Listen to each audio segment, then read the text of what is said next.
ഒരു വിശദമായ മെമ്മോറാണ്ടം സംസ്ഥാന സർക്കാർ തയ്യാറാക്കി കേന്ദ്രത്തിന് സമർപ്പിച്ചു. എല്ലാ കണക്കുകളും എസ്റ്റിമേറ്റ് ഇട്ടുകൊണ്ട് കൊടുത്തു. ആ കണക്ക് കൊടുത്ത് ഈ ദുരന്തം കഴിഞ്ഞ് 2 മാസമായിട്ടും ഒരു നയാ പൈസ പ്രധാനമന്ത്രിയുടെ കെയർ ഫണ്ടിൽ നിന്നോ ഈ ദുരന്ത നിവാരണ പ്രതികരണ ഫണ്ടിൽ നിന്നോ കേരള സംസ്ഥാനത്തിന് കിട്ടിയിട്ടില്ല എന്നാണ് ഇന്ന് ഹൈക്കോടതി അറിയിച്ചിരിക്കുന്നത്. ഹൈക്കോടതി പറഞ്ഞൊരു വാചകമുണ്ട്: ദുരിതാശ്വാസത്തിന് വേണ്ടി ദുരന്തബാധിതരായ മനുഷ്യരുടെ അധികൃതർക്ക് പിന്നാലെ നടക്കേണ്ട ഒരു സാഹചര്യം ഉണ്ടാക്കരുത് എന്നാണ്.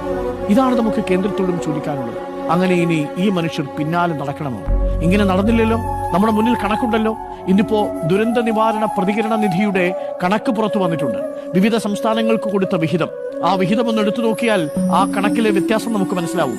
മഹാരാഷ്ട്രയിൽ കൊടുത്തത് 1492 കോടി രൂപയാണ്. ഒരു മെമ്മോറാണ്ടവും ചോദിച്ചില്ല കേട്ടോ. ആന്ധ്രാപ്രദേശിൽ കൊടുത്തത് 716 കോടിയാണ്. മെമ്മോറാണ്ടം വേണ്ടി വന്നില്ല. TDPയുടെ ഒരു നോട്ടം